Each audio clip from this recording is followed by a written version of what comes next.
Hello, good morning mga madam. Ito na naman po si madam, pabalik-balik po sa akin.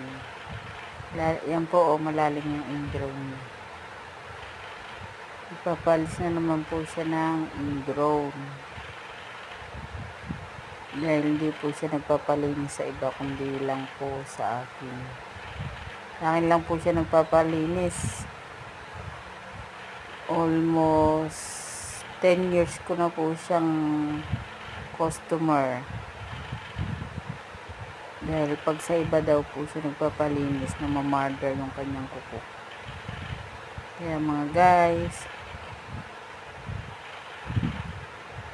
hindi na po kayo magpalinis na po kayo, magpaalis na po kayo ng ingrown. Yan pong malalalim ang ingrown dyan. Pwede ko po kayong servisan. Basta sa San Jose lang po around San Jose City, Nueva Ecija po.